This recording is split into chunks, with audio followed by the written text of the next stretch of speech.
ഒഴിക്കടോ sir.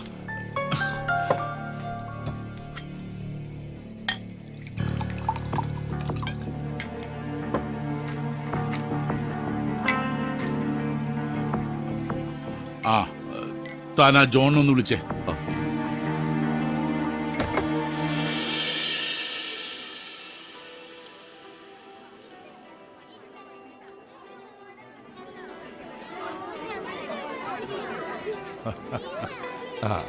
David ക്ലബിൽ പോയിരിക്കുക. കൂട്ടുകാരുടെ എല്ലാം വക ബാച്ചിലേഴ്സ് പാർട്ടി ഉടനെ എത്തും. അങ്കിളിനൊരു ഫോൺ ഉണ്ട്. ക്ഷമിക്കണം, ഒരു നിമിഷം. ശരി ശരി. Hello hello. ഹാ ഈപ്പച്ച പറ. ജോണേ,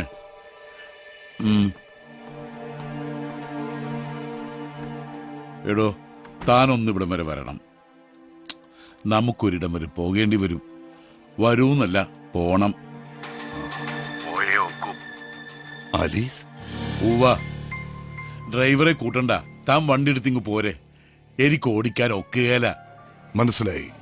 ഇയാൾ ഇനി കഴിക്കണ്ട, ഞാനിതാ എത്തി. പപ്പാ,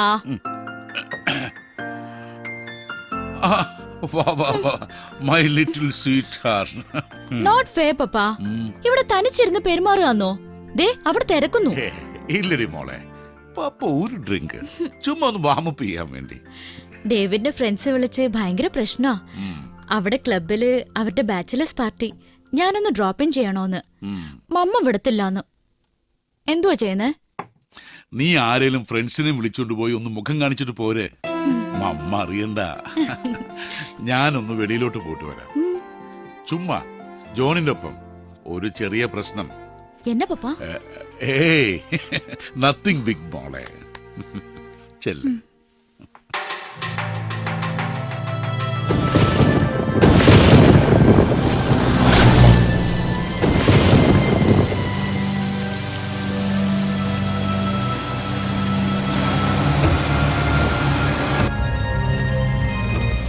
ഭാര്യയും പിള്ളേരും ഉള്ള കാര്യം ഒളിച്ചു വെച്ചൊന്നല്ല ഞാൻ ആലീസായിട്ട് അടുക്കുന്നേ.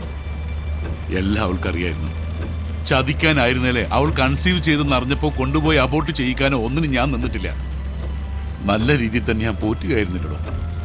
ജസ്റ്റിഫൈ ചെയ്യല്ല, നെറുകേട് തന്നെയാ. ഇപ്പൊ എന്നതാ പ്രശ്നമായേ? ഐ മീൻ, അവക്കിപ്പോ എന്നാ വേണ്ടേ? അവൾക്ക് നാളത്തെ കല്യാണം കൂടണമെന്ന്. നാളത്തെ കല്യാണം. പ്രൈമറി ക്ലാസ് തൊട്ട് ഒരുമിച്ച് വളർന്നവരാ നമ്മള്. നാളെ എന്റെ മോളുടെ കഴുത്തില് തന്റെ മോൻ മിന്നുകിട്ടുന്ന ദിവസം. ഇതിലും സന്തോഷമുള്ളൊന്നും എന്റെ ജീവിതത്തിലുണ്ടാകില്ല. അതവൾക്ക് നശിപ്പിക്കണം. കരക്കാരുടെ മുമ്പിൽ ഞാൻ നാറുന്നത് കാണണം അവൾക്ക്. നമ്മൾ അടുക്കാറായി. താൻ ടെമ്പർ ലൂസ് ചെയ്യാതെ ശരിക്കും ഡിപ്ലോമാറ്റിക്കായി ഡീൽ ചെയ്തോണം ആലീസിനെ. മനസ്സിലാവുന്നുണ്ടല്ലോ?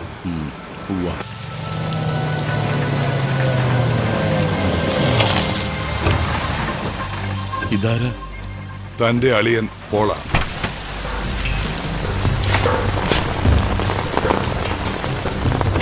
ഇയാളിതെങ്ങനെ? ഞാനാ വിളിച്ചത്. പുള്ളി കാഞ്ഞിരപ്പള്ളിയിലുണ്ടായിരുന്നു. കാര്യങ്ങളൊക്കെ പോളിന് അറിയാമല്ലോ. ഇയാളാവുമ്പോ പൊളിറ്റീഷ്യന്റെ ഒരു ടാക്ടിക്സ് ഉപയോഗിച്ച് ആലീസിനോട് സംസാരിച്ചോളൂ.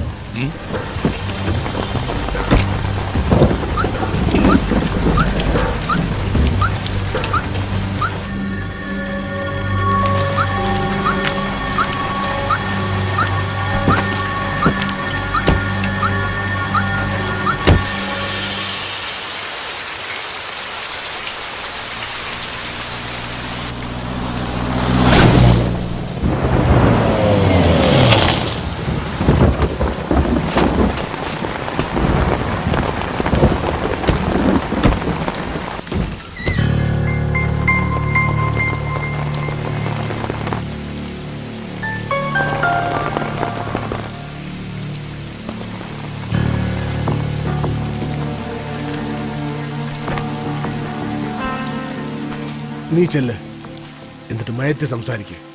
ഞാനും ജോണും വെളിയിരിക്കാം. വേണമെങ്കിൽ മാത്രം ഇടപെട്ടാ മതിയല്ലോ. അതെ, അതാ നല്ലത്.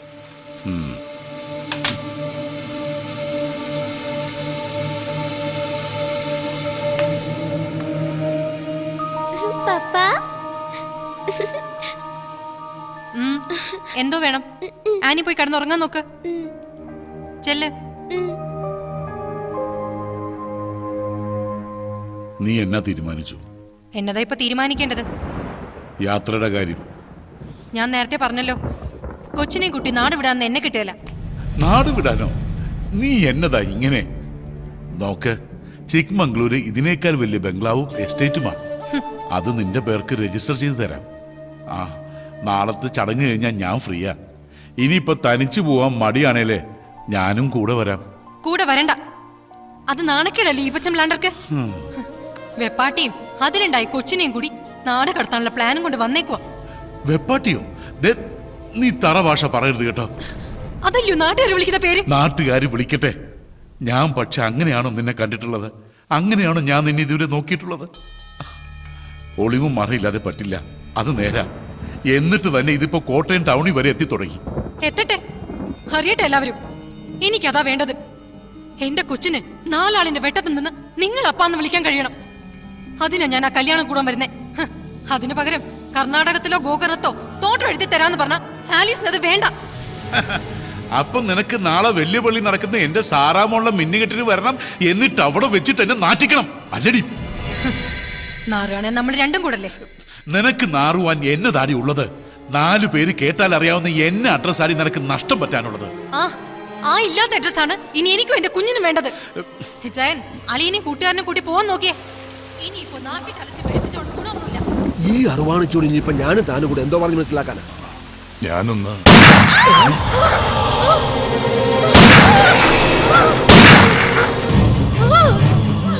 ചെയ്തു പോയ പാപത്തിന് ഒരായുസ് മുഴുവൻ നീ എന്നെ ശിക്ഷിക്കാൻ തീരുമാനിച്ചാൽ പിന്നെ ഈ പ്ലാപ്പള്ളിൽ ഏൽപ്പിച്ച വെറും പീറയായി പോകുന്ന തന്തയ്ക്ക് പറക്കാത്തവൾ.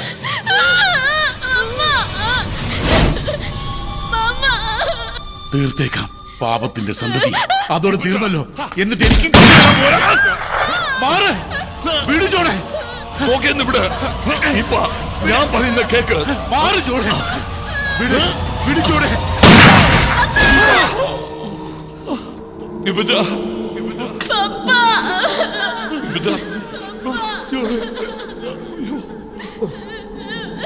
പോളെ,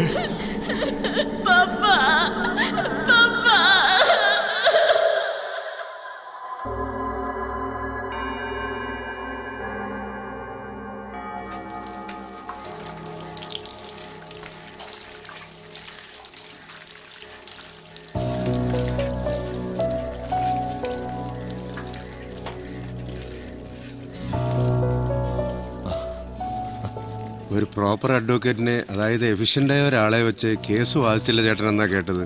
ഈ ജീവപര്യന്ത ശിക്ഷ സത്യത്തിൽ മേടിച്ചെടുക്കുകയായിരുന്നു എന്നും പറഞ്ഞു. വക്കീലൊക്കെ ഉണ്ടായിരുന്നു. രക്ഷപ്പെടണമെന്ന് എനിക്ക് തോന്നിയിട്ടില്ല എന്നുള്ളത് നേരാ.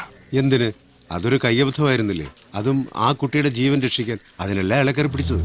ഈ പച്ചൻ എനിക്ക് വെറും ഒരു ഫ്രണ്ട് ആയിരുന്നില്ല സർ, കൂടെ പിറന്നവനായിരുന്നു. എന്ത് അബദ്ധത്തിന്റെ ആയാലും ഞാൻ കൊന്നതല്ലേന്നുള്ള ഈ MC പോൾ, അയാളുടെ മൊഴി ശരിക്കും ഐ വിറ്റ്നസ് അയാളായിരുന്നില്ലേ?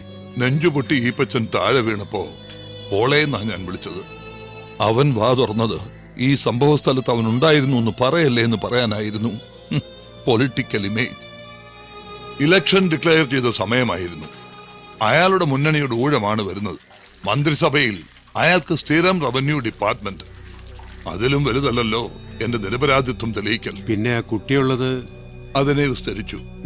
പാവം, അമ്മയെ അപ്പൻ കൊന്നു, അപ്പനെ ഞാൻ കൊന്നു. അതിനെ കൊണ്ട് പറയിപ്പിച്ചെടുത്തത് അങ്ങനെയായിരുന്നു.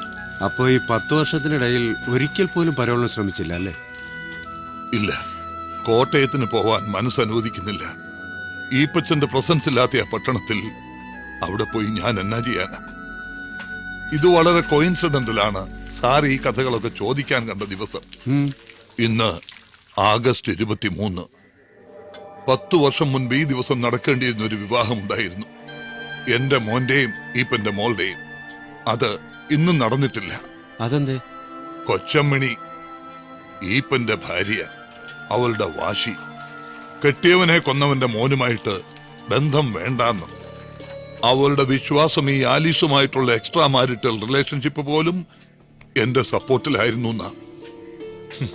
തിരുത്താൻ കഴിയില്ല ചിലരെ. എനിക്ക് ആ പിള്ളേരുടെ കാര്യം ഓർക്കുമ്പോഴാ.